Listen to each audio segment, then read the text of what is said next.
Out of the Box, membahas serba-serbi zaman now bersama Om Bob. Indonesia tanah airku cinta, Nusantara merdeka bhinneka tunggal ika. Greetings to each and everyone. Anytime you meet, I greet anyone. Whether it namaste, assalamu alaikum. Salam, salam, salam. Halo, Awang Ngaji Wasita kembali lagi di Out of the Box membahas serba-serbi zaman now bersama Om Bob. Nah, episode sebelumnya kita sempat membahas tentang kemajuan bangsa Indonesia yang rasanya kok kurang cepat gitu. Dari bidang pendidikan, kemarin kita sudah bahas salah satu faktornya adalah tenaga pengajar atau guru. Nah, kali ini kita akan lanjutkan masih dari bidang pendidikan. Kira-kira nih Om Bob, kalau kita membahas faktor-faktor apa yang sepertinya menghambat kemajuan, mungkin kita bisa lihat dari sarana dan prasarana dulu, Om Bob. Menurut Om Bob gimana nih? Ya, sebuah sekolahan itu kan memang syaratnya sarana dan prasarananya itu kan harus betul ya. Jadi nggak bisa kalau sebuah sekolahan yang baik, kalau mau baik ya, itu nggak bisa sarananya kurang. Ya, jadi kalau zaman sekarang ini ya, sarana yang diperlukan itu adalah sebetulnya alat-alat peraga. Ya, jadi guru tuh harus dibekali, pasti dibekali oleh sekolahan ya. Itu harus beli alat-alat peraga dengan jumlah yang cukup. Ya, jadi misalnya kalau pelajaran SMA itu sudah mulai ada yang namanya laboratorium. Ya, kalau SD itu kan masih mengetahui penciuman itu, misalnya cengkeh tuh baunya kayak apa, lombok tuh baunya kayak apa, ya, kemiri itu kayak apa, itu kan memang harus ada. Jadi nggak bisa hanya lihat gambar saja. Gambar ini baunya pedas atau apa, itu nggak bisa. Baunya wangi seperti misalnya buah pala, ya. Kita Indonesia itu kan rempah-rempahnya sangat terkenal di dunia. Nah, sekarang anak didik kita di Indonesia juga harus tahu buah pala itu kayak apa, baunya kayak apa. Itu juga harus ada contoh-contohnya. Terus kacang-kacangan, ya, kacang dele, kacang koro. Ya, itu juga harus disiapkan. Jadi seorang guru atau kepala sekolah itu nggak boleh cuma ngomong berdasarkan gambar atau cetakan saja, tapi wujudnya itu harus bisa. Ya. Nah, sedangkan kalau yang tingkat yang lebih tinggi kan ya namanya laboratorium, itu paling sedikit juga ada. Jadi misalnya ini kalau zat ini dicampur zat ini jadi apa, itu warnanya bisa berubah, barang itu juga harus didemokan, diperlihatkan. Itu yang penting sekali. Terus misalnya bicara soal ilmu falak, ya. Ini ilmu falak kan penting nih ya. Untuk mengetahui kapan puasa dimulai itu kan ilmu falak. Ya. Juga Idul Fitrinya kapan itu kan pakai ilmu falak. Lah sekarang ilmu falak itu apa tuh nggak cuma teori aja, tetapi juga punya sarana-sarana untuk ada bola dunia, ada tata suryanya, ada planet Mars, ada bulan, macam-macam itu kan bisa membuat orang yang jadi murid itu lebih jelas. Ya, nggak cuma ngomong. Loh, tapi sekarang kan sudah mulai banyak video-video, Om Bob. Bisa nggak? Ya, memang. Kalau kita lihat dari National Geographic di televisi itu, ya, itu memang sudah lengkap seperti itu. Nah, alangkah bagusnya kalau video itu juga diputer. Ya, jadi syaratnya maka sarananya itu harus punya komputer kan. Setiap murid satu meja, satu murid harus punya satu layar komputer. Pelajaran persis misalnya pelajaran fisika tadi itu, di samping lihat itu ada wujudnya. Jadi ini tingkat-tingkat seperti ini ya harus dimulai. Ya, sekarang coba ini bayangan SD kelas 1 di luar negeri. Itu sudah mulai dikasih tahu dan dikasih pelajaran yang kita sebelumnya nggak bisa bayangin, yaitu bahwa dia harus mengerti mesin jahit. Apakah laki atau perempuan, kalau kelas 1 itu udah dikasih tahu ini mesin jahit. Kalau mau nyambung kain atau bikin kantongan, macam-macam itu yang dari kain, ini harus dijahit. Lah bagaimana jahitnya? Nah itu anak-anaknya itu disuruh jahit. Bayangin, sekarang anak SD kita itu nggak ada, kita dengar sudah mulai dibelajarin jahit. Jadi kita memang nggak ketinggalan. Ya jadi memang harus membandingkan, melakukan benchmarking dengan sekolahan-sekolahan di luar negeri, seluruh tingkat. Mulai dari SD, SMP, SMA itu harus ada benchmarkingnya yang benar dan harus dijalanin. Memang itu pakai biaya semua. Nah ini tugas dari pemerintah untuk seperti itu. Ya jadi enggak cuman berdasarkan buku, tetapi juga ada sarana-sarana yang harus bisa diwujudkan untuk anak-anak itu. Oke, nah itu tadi fisika Om Bob. Tapi kalau pelajaran olahraga terus gimana ya? Ya, olahraga kan juga penting. Ya sekarang itu kenapa kok Olimpiade, Asian Games itu menjadi topik yang luar biasa. Karena sebuah kemajuan bangsa itu bisa terlihat dari tingkat prestasi yang dicapai oleh rakyatnya di dalam olahraga. Ya, di samping olahraga itu diperlukan untuk kesehatan dari murid didik kita. Ini juga olahraga ini harus merupakan prestasi. Jadi anak didik kita dilatih agar motivasinya dia untuk menjadi pemenang atau juara itu ada. Jadi olahraga itu penting untuk anak didik kita. Baik tingkat SD, SMP, SMA itu harus. Dan sekarang kelihatannya loh ya, sering dianggap wah itu pelajaran minor. Ya, jadi relatif orang-orang yang prestasinya bagus di olahraga itu adalah karena mereka banyak yang orang tuanya itu olahragawan. Jadi pengen anaknya jadi olahragawan juga, dilatih sendiri, macam-macam. Ya dulu Indonesia sangat terkenal kan. Tahun 60-an itu ada Sarenget. Ya, Moh Sarenget itu 100 meter lari itu menjadi juara Asian Games. 10 sekian detik, berapa itu ya. Nah sekarang kan jarang sekali. Baru akhir-akhir ini aja ini yang dari NTT itu kan. Nah sekarang karena apa? Kalau kita lihat itu pendidikan atletik ya, di sekolahan itu relatif nggak ada. Kesulitannya lapangannya nggak punya. Ya nomor 2 gurunya. Sepertinya kok ogah-ogahan gitu ya. Oknum ya, oknum gurunya ogah-ogahan. Ya. Jadi dianggap seperti rekreasi, tidak disiplin. Ini nggak bisa, olahraga juga harus ada. Jadi sekolahan yang bagus itu sarananya untuk olahraga juga harus ada. Termasuk di sini renang. Ya, pertanyaannya sekarang sekolahan kita itu kan susah untuk menyediain kolam renang. Betul. Ya, standar Olimpik misalnya. Nah ini juga harus dilakukan.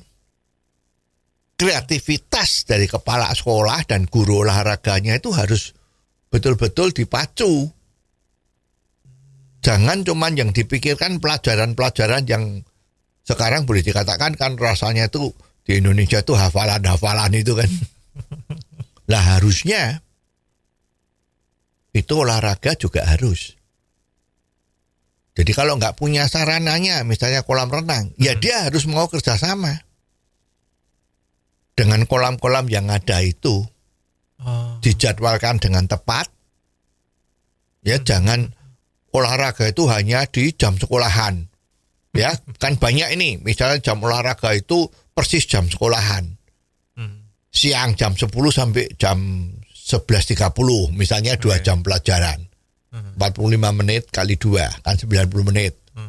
Lah mau olahraga apa kalau di sekolahan? Datang, belajar, olahraga tuh pasti keluar keringat kan? Betul.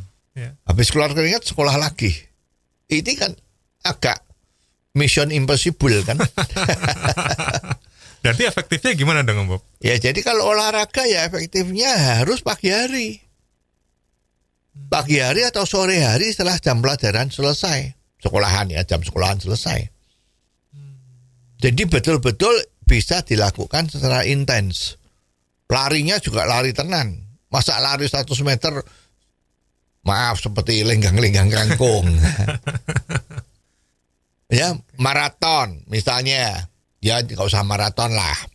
Ya, lari 400 meter, 200 meter. Harus ada di lapangan kan. Nah itu harus lihat, jangan loh lari kok seperti jalan. Nah, karena kemungkinan dia habis olahraga ini kan harus meneruskan pelajaran di kelas. Jadi itu pelajaran olahraga kalau masih di dalam jam pelajaran itu sebetulnya udah menyalahi kaidah-kaidah. Sebentar Bob, kok bisa menyalahi kaidah itu maksudnya gimana? Ya kaidahnya kan paling betul olahraga itu ya tidak di dalam jam sekolahan. Ya masalahnya oknum guru kita ini yang kemungkinan aduh kalau harus olahraga pagi gimana? Harus ke lapangan. Padahal dia kan menganggap banyak kan oknum guru yang menganggap dirinya itu pekerja bukan pendidik. Ya jadi kalau olahraganya jam 5:30 di lapangan di luar sekolah. Waduh, ini kan lemburan saya gimana gitu. Saya kan cuman ngajar, anak saya guru walaupun guru olahraga. Lebih baik ya di sekolahan aja. Ini mestinya ya kepala sekolah itu yang harus berani dengan tegas. Kembali bahwa guru itu pendidik bukan pekerja. Ini yang harus penting. Ya dulu sering lihat olahraga itu pagi-pagi itu banyak murid yang olahraga, lempar lembing, ya, loncat tinggi, loncat galah, loncat jauh, itu ada. Tapi sekarang relatif ya nggak ada. Juga gerakan-gerakan pramuka itu, kepramukaan sekarang ini kelihatannya cuma seragam. Tapi ilmu-ilmu pramuka itu nggak ada itu. Ada, memang tidak semua, tapi persentasenya kecil sekali karena dianggap itu nggak penting. Cuman ya memperingati Hari Pramuka aja itu 14 Agustus misalnya kan, pakai seragam, pakai apa itu merah putih yang dikalungkan gitu, ya itu. Dianggap sudah bisa. Padahal pramuka itu sangat perlu. Jadi kalau misalnya persis liburan cawu atau liburan semester ya, istilah sering diganti-ganti terus ya, itu harusnya ada camping. Ya, bagaimana merasakan kehidupan sebagai seorang pramuka. Di sini dilatih kepemimpinan, dilatih untuk bekerja secara kelompok. Nah, tidak melulu pelajaran, tetapi bagaimana belajar hidup di lingkungan hutan, misalnya gitu kan. Bagaimana membantu orang-orang kalau kecelakaan. Bagaimana kalau melewati tebing-tebing yang agak susah. Ini semua kan bekal-bekal dari anak didik kita untuk besok menjadi manusia yang seutuhnya gitu kan. Betul. Ini nggak dilakukan. Ini yang jadi repot. Seandainya itu memang benar ada tuh Bob, kemunduran-kemunduran yang baru saja kita bahas itu kira-kira sebabnya apa ya?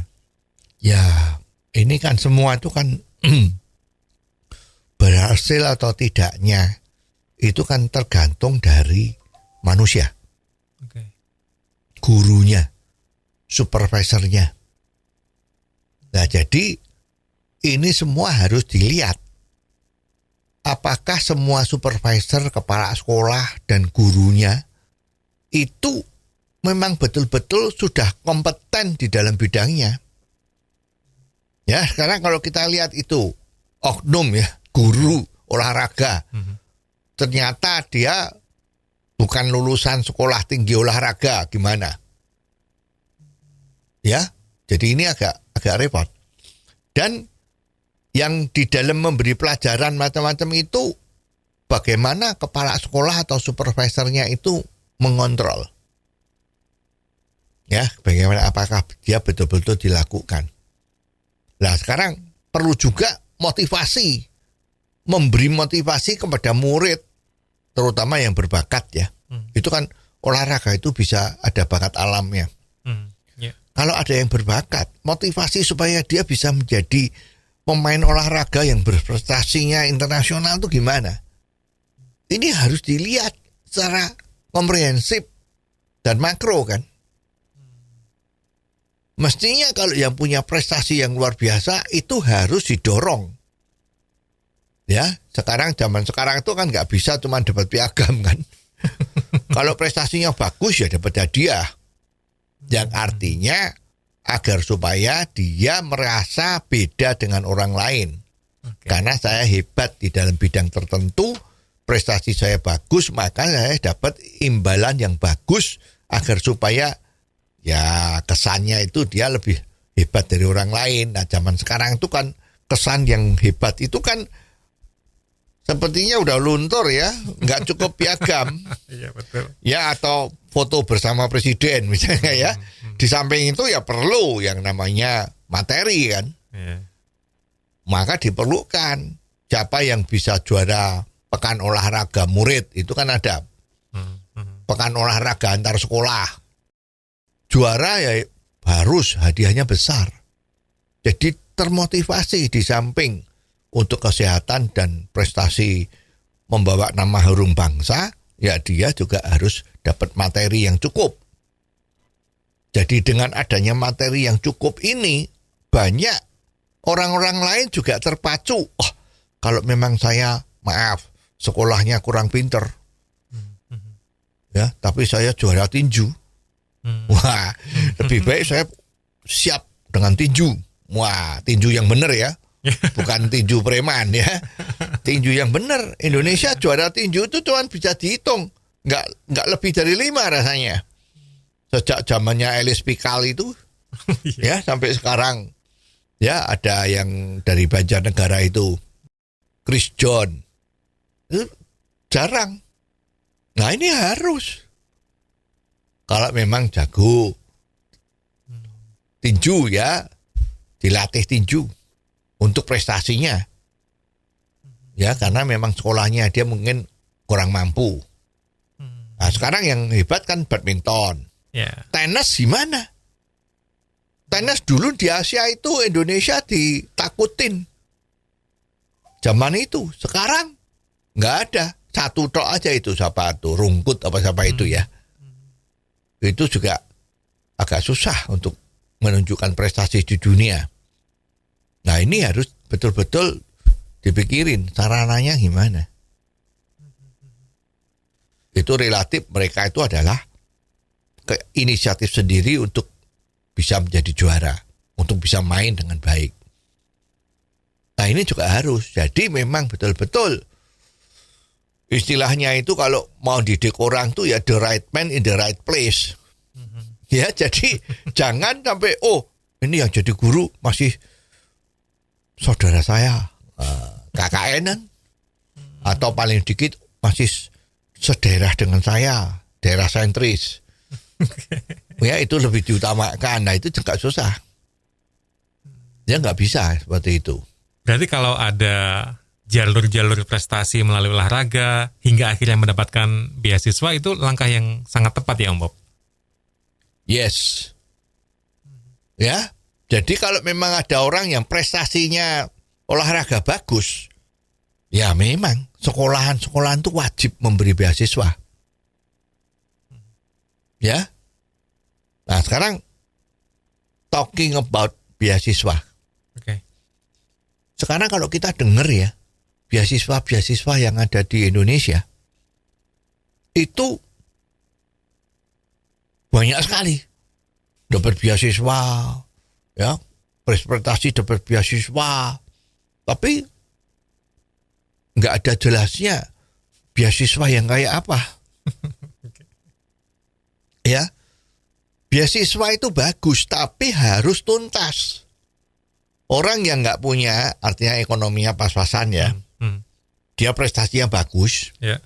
Kita, let's say kita nggak ngomong prestasi di olahraga ya. Okay. Olahraga juga boleh, tapi misalnya di dalam ilmu eksaktanya, ya itu dia hebat. Maka ini kan bakat ini untuk menjadi bintang dari sebuah bangsa kan, karena dia prestasinya hebat, ranking 1 terus bisanya lu ya. Ini kan manusia langka, tapi ekonominya nggak kuat. Ini harus dikasih beasiswa. Cuman sekarang kebanyakan yang namanya beasiswa di sini itu bebas SPP. Ya, uang sekolahnya dibebasin. Itu kurang.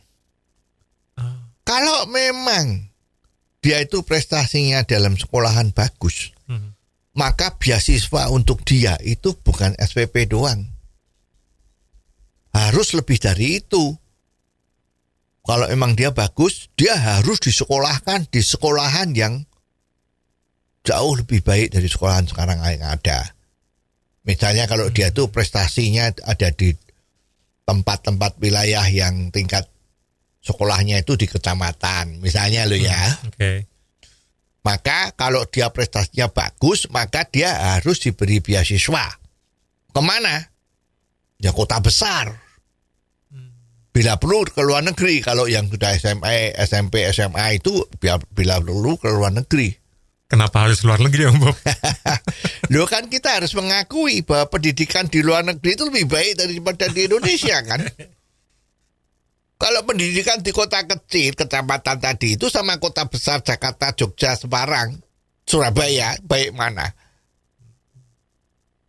Ya 90%, mungkin 100% ya, mengatakan kalau kota-kota besar pendidikannya akan lebih jauh, lebih bagus. Karena apa? Sarana dan prasarananya itu lebih baik, kan begitu. Dan kemungkinan guru-gurunya juga lebih bagus kan. Apalagi kalau sekolah-sekolah itu memang sudah terkenal, rankingnya rata-rata tinggi. Nah, anak yang di daerah tadi itu yang prestasinya bagus, ya dia disekolahkan, dapat beasiswa di sekolahan yang bagus di kota yang gede. Nah itu kan nggak cukup cuma dibebaskan ongkos sekolahnya SPP. Maka yang betul itu kalau beasiswa itu sebetulnya biaya selama dia sekolah. Misalnya kalau dia dari luar kota, dia harus cari pondokan yang bagus, indekos, atau dikontrakkan, atau dimasukkan asrama yang benar. Makanan full gizi harus. Orang bisa berprestasi bagus, otaknya cemerlang, tapi kalau makannya nggak ada gizinya gimana? Jadi makanannya harus full gizi. Kesehatannya harus bisa dijamin. Harus baik. Ya, terus setelah itu alat-alat sekolahnya dia juga harus ada. Uang bukunya harus cukup. Alat-alatnya udah cukup. Sepatunya harus ada, jangan beasiswanya ya cukup untuk masuk sekolahnya. Yang terkenal sekarang kalau SPP di Indonesia kan murah gitu kan ya. Terus dia kan juga liburan juga perlu bepergian kan. Refreshing atau melihat dunia. Katanya orang itu kalau mau pinter itu dia juga jangan jadi kutu buku. Harus melihat dunia. Jadi dia harus punya kesempatan setahun 2 kali untuk berjalan-jalan keluar. Apakah ke wilayah-wilayah di Indonesia atau dia harus ke luar negeri. Itu harus dibiayai. Supaya dia betul-betul menjadi orang yang hebat. Harus dibiayai. Tapi kalau sudah dibiayai, sudah dapat banyak fasilitas, kemudian misalnya prestasinya menurun gitu, terus gimana dong? Sudah jelas tentu ya. orang kalau dapat beasiswa itu kan ada patokannya. Oke. Kalau you di dalam sekolah nanti itu prestasimu jelek, maka beasiswamu harus dibatalin. Artinya tidak dilanjutin. Ya, dengan demikian si anak yang tadi dapat beasiswa itu tidak lengah. Aku udah dapat beasiswa kok, jadi saya nggak usah ngoyo-ngoyo lagi. Nggak bisa. Itu kalau dalam tanda kutip diancam kayak gitu, apa nggak stres ya penerima biaya beasiswa itu? Nah ini, memang banyak orang yang mengatakan kalau stres itu jelek. Ya, padahal seorang manusia itu diperlukan stres agar dia mau berprestasi. Cuman stresnya ya tidak boleh melebihi kapasitas yang bisa diterima dia di dalam tingkat stres tadi itu. Ya memang harus. Ini beasiswa ini kan kalau tidak main-main seperti tadi, semua biaya ditutup. Termasuk biaya perjalanan pulang. Yeah. Bila perlu juga dikasih. Kalau orang tuanya harus nengok dia 2 bulan sekali, itu dibiayai semua. Agar supaya anak itu betul-betul tidak mikirin yang lain, keluarganya juga nggak bingung, sehingga dia bisa sekolah dengan bagus.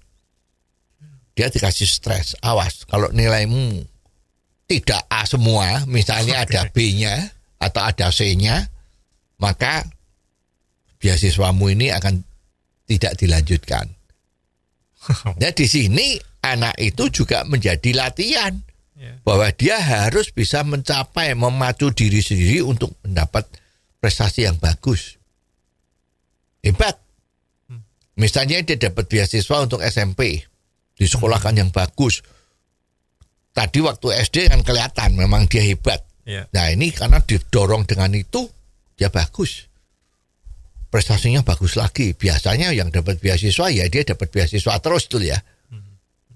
Nah masuk ke tingkat SMA, beasiswanya gede seperti tadi itu, dicukupi semua sampai universitas, bila perlu sampai ke luar negeri. Nah ini menjadi calon pemimpin bangsa yang benar. Tapi kalau sekarang, maaf bukan kritik ya, sudah dikasih beasiswa kok ini masih ngeyel atau nggak puas ya. Iya, karena beasiswanya cuma SPP. Banyak kan? Ya SPP saja ya gimana? Untuk bisa berprestasi dalam pelajaran sekolahan maupun kehidupannya dia sebagai murid. Seperti olahraga tadi itu. Kan harus ada sarananya. Kalau nggak ada sarana harus pergi ke tempat yang lain. Itu kan pakai biaya juga. Jadi ini yang luar biasa, harus seperti itu. Jadi soal beasiswa ya mulai sekarang harus dilakukan seperti itu. Oke, itu beasiswa yang tadi kita diskusikan itu kan luar biasa tuh Om Bob. Itu kira-kira kuat nggak ya membiayai seperti itu? Loh, semua kan tergantung dari nilai-nilai luhur yang kepengen kita tanamkan. Pemerintah pasti punya uang. Itu satu. Nomor 2, kalau itu swasta atau itu banyak kan kepala daerah itu memberi beasiswa, itu pasti bisa ada anggaran seperti itu. Jadi kalau beasiswanya nggak seperti itu ya lebih baik loh ya. Ya diterima. Tapi kan jangan mengharapkan prestasinya bagus. Jadi harus memang betul-betul kalau ada proyek beasiswa untuk orang yang hebat, mempunyai talenta yang luar biasa, itu ya ini yang harus dilakukan. Beasiswa yang sesungguhnya, bukan beasiswa yang pencitraan. Wah kita memberi beasiswa untuk 200 orang misalnya, lah jebulnya meng-SPP-nya doang. Nggak boleh. Ini yang harus dilakukan. Nah, kalau memberikan beasiswa, anggaplah dari pendidikan yang paling dasar, paling rendah gitu, sampai akhirnya si penerima beasiswa ini menjadi seseorang yang jauh lebih hebat seperti itu, apa memang jaminan pasti akan berhasil, Bob? Ya, kalau bilang jamin berhasil atau tidak itu susah. Ya faktornya nggak cuma itu. Jadi mestinya lembaga untuk memberi beasiswa ini harus ada lembaga sendiri yang khusus dia bekerja untuk mengamati apakah beasiswa yang diberikan itu, murid yang dapat beasiswa itu sudah sekolah sesuai dengan harapan yang digariskan. Ya, jadi harus ada orang yang full time jobnya mensupervisi apakah beasiswa ini jalan sesuai dengan harapan yang sudah ditentukan. Jadi orang ini harus melihat, melakukan supervisi, melakukan kunjungan, melakukan komunikasi dengan murid yang dapat beasiswa itu. Harus sering dikunjungin, harus sering dilihatin kondisinya bagaimana. Apakah memang, maaf, ini ada uang buku, jangan-jangan malah buat beli rokok. Kan ada itu, uang bantuan buku ternyata buat beli junk food, ya, nggak buat beli buku. Nah ini kan harus diawasi semua. Ini memang susah. Tapi kalau mau bisa. Karena orang yang bekerja di dalam lembaga-lembaga seperti ini memang harus diseleksi. Orangnya harus betul-betul dedikasinya, integritasnya terhadap negara itu ada. Kalau ini dilakukan, beres. Lebih bagus yang diberi beasiswa itu sedikit, tapi mutunya terjamin. Nggak perlu banyak sekali, tapi setengah-setengah seperti tadi itu. Istilahnya kalau kita makan lombok itu lebih baik lombok cabai rawit, ya. Kecil tapi pedasnya top. Daripada lombok besar itu paprika. Itu besar gitu tapi nggak pedes ya. Gertak aja tuh ya. Nah ini juga begitu. Lebih baik kasih beasiswa yang betul-betul serius. Modelnya tadi itu. Sedikit daripada banyak dibagi-bagi tapi hanya SPP doang. Itu susah. Emang ada Om Bob yang melakukan seperti itu? Ya sepengetahuan yang sekarang ada itu ada. Itu ada dilakukan oleh lembaga-lembaga dari perusahaan-perusahaan besar, dimasukkan dalam kategori CSR tadi. CSR itu Corporate Social Responsibility. Itu ada. Ya perusahaan gede-gede. Perusahaan gede-gede itu siapa aja Om Bob? Ya, kita kasih contoh dah ya. Okay. Itu dari Sampurna Foundation. Okay. Itu yang ngadain seperti itu.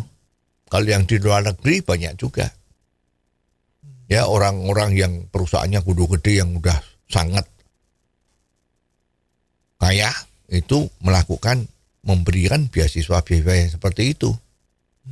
Dan itu nggak cuma dikasih uangnya, juga ada orangnya yang jadi direktur. Direktur untuk mengurusi beasiswa yang diberikan oleh perusahaannya kepada orang lain itu. Itu tidak pandang bulu. Asal pinter, memang luar biasa, diseleksi dengan betul, kasih beasiswa yang modelnya kayak gitu. Luar biasa kan? Nah, kita mengharap pemerintah juga cepat-cepat mempunyai proyek beasiswa yang seperti ini agar kita tidak ketinggalan. Nah, apa beasiswa seperti itu atau pola-pola seperti itu bisa memajukan sebuah negara, Om Bob? Iya, pasti. Contohnya, itu Thailand. Itu mengirim banyak orang-orang ke luar negeri untuk sekolah kedokteran. Okay. Pulang langsung boleh praktek. Nggak pakai macam-macam. Yeah. Sekarang Thailand dari negara yang hidupnya dari tourism yang waktu itu dikatakan sangat terkenal itu kan 3S kan. Sun, sinar matahari. Okay. Sand, pasir di pinggir pantai. Dan jatuhnya sek. Oke. Itu Thailand. Sekarang tambah satu, medical tourism. Banyak orang sekarang berobat ke Thailand karena sana dokter-dokternya luar biasa, sarana prasarananya untuk medik itu bagus sekali. Jadi negaranya maju. Contoh yang lain, Tiongkok. Oke. Zaman tahun 9798 setelah Deng Xiaoping menjadi pemimpin di sana, itu setahun itu ngirim 50.000 mahasiswa yang dibiayai oleh pemerintah untuk sekolah di seluruh dunia. Amerika, Inggris, Eropa, semua. Tapi nggak ada yang dikirim ke Indonesia ya. Australia, semua dikirim dengan catatan beasiswa penuh, prestasi harus bagus. Setelah selesai sekolah harus kembali ke negaranya. Hari ini dalam tempo 30-40 tahun, Tiongkok dari negara yang paling terbelakang, dulu kan bilang negara tirai bambu, terbelakang, kotor, ceroboh. Sekarang menjadi nomor 2. Nomor 1 masih Amerika, nomor 2 Tiongkok. Dalam waktu nggak terlalu lama, 5 tahun lagi, mungkin Tiongkok menjadi nomor 1. Dari negara yang dulu miskin, sekarang menjadi kaya raya. Kehidupan yang dulu begitu tradisional, sekarang menjadi modern. Kereta api cepat, itu dia punya yang paling banyak. Dia bisa bangun stasiun ruang angkasa sendiri. Karena mau pakai yang dari Amerika dan Rusia itu kan nggak boleh, jadi dia bikin sendiri gitu ya. Bisa membawa manusia ke atas sana. Sekarang ditakutin semua. Militernya kekuatannya luar biasa. Teknologinya, handphone itu paling banyak bikinan dari China, dari Tiongkok. Lah, karena dia betul-betul mengirim orang-orangnya untuk belajar. Jadi pendidikan itu nomor 1. Nah, sekarang kalau kita nggak memulai fokus ke sini, pendidikan, teknologi, pengetahuan umum, ya kita nggak akan bisa ngejar loh. Cita-cita Indonesia Emas tahun 2045 itu takut kalau kita nggak serius menangani ini. Jangan sekarang yang diseriusi cuman bidang-bidang yang itu. Yang apa, Bob? Ya itu. Ya harusnya sekarang fokus ke teknologi pengetahuan umum, jangan ribet melulu, agar terfokus untuk mendidik orang-orang bangsa Indonesia kita ini untuk mengejar ketinggalan. Jadi semua harus diberesi mulai dari pendidikan. Itu tentang beasiswa, Bob. Tapi mungkin ada yang menarik juga nih tentang pembagian rayon. Nah, ini juga cukup banyak dibicarakan nih di dunia pendidikan. Pembagian rayon ini tuh segala macam. Menurut Bob gimana nih? Ya, ini kalau kita lihat pada saat-saat penerimaan murid baru sekolahan itu kan terus mesti banyak peraturan-peraturan itu ya. Ya. Dari dulu kan peraturannya yang diterima itu dari sistem ranking. Ya. Ranking ini, masuk sekolah ini ranking ini. Kalau di sini rankingnya nggak kena, berarti harus ke sekolahan lain. Ya. Dirubah-rubah lagi. Sekarang terakhir ini dirubah rayonisasi. Betul. Jadi kalau ada seorang penduduk, seorang murid tuh tinggal di satu wilayah tertentu, maka dia hanya boleh sekolah melanjutkannya di wilayah tertentu itu. Alasannya pemerataan murid. Nah ini kan payah. Ya bagaimana bisa pemerataan murid yang lebih diutamakan? Harusnya yang diutamakan itu adalah sekolahan yang favorit. Favorit itu betul-betul hebat ya. Okay. Itu harus menerima murid-murid yang bakatnya bagus. Supaya dia meluluskan orang-orang yang hebat. Sekarang rayonisasi, ada sekolahan yang tidak bagus. Ya, bagus atau tidak bagus sebetulnya semua orang udah tahu lah ya. Kita nggak usah jelasin yang bagus kayak apa, yang tidak bagus kayak apa.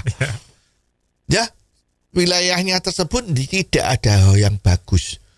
Sekarang orang yang mempunyai biaya dan mempunyai kepandaian yang oke, masa disuruh sekolah yang tadi itu tidak bagus? Kan menjadi merosot mutunya. Harusnya nggak bisa rayonisasi ini dilakukan saat sekarang loh ya. Jadi dibebaskan saja supaya orang yang pinter nilainya bagus dia sekolah favorit, sekolah yang bagus. Jangan orang yang di daerah kecamatan A mau sekolah di kecamatan B, nggak bisa karena penduduk A harus sekolahnya di A. Artinya tercipta kompetisi Om Bob ya? Ya kompetisi antara sekolahan.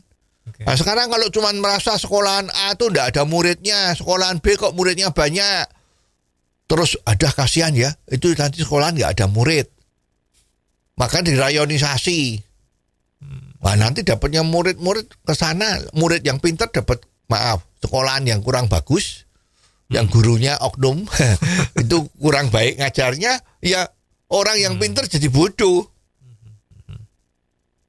Sebaliknya, sekolahan yang rayonnya tadi di B, sekolahnya bagus ya. Tapi dapat lulusan murid-muridnya yang masuk itu rayonnya di B. Tetapi mutunya itu di bawah standarnya sekolahan yang bagus tadi.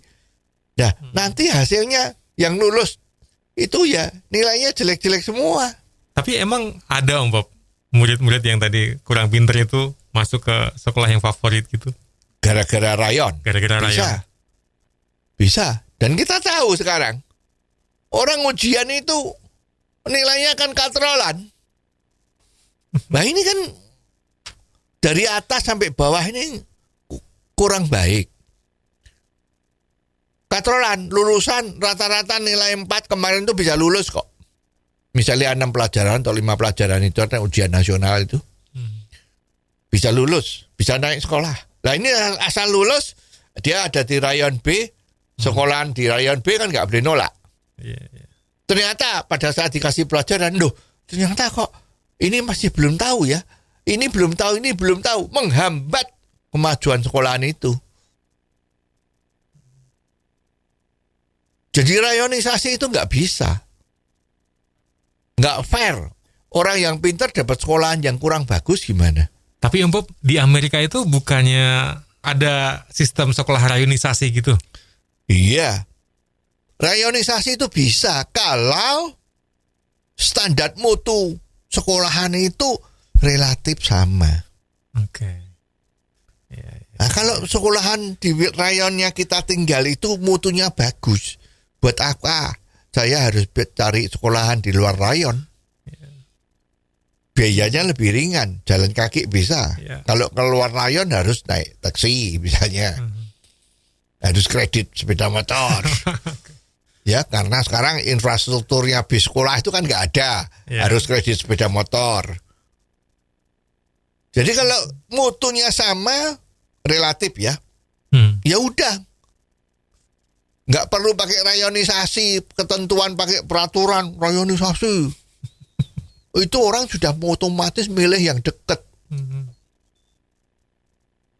Jadi ini mestinya memang jangan seperti itu.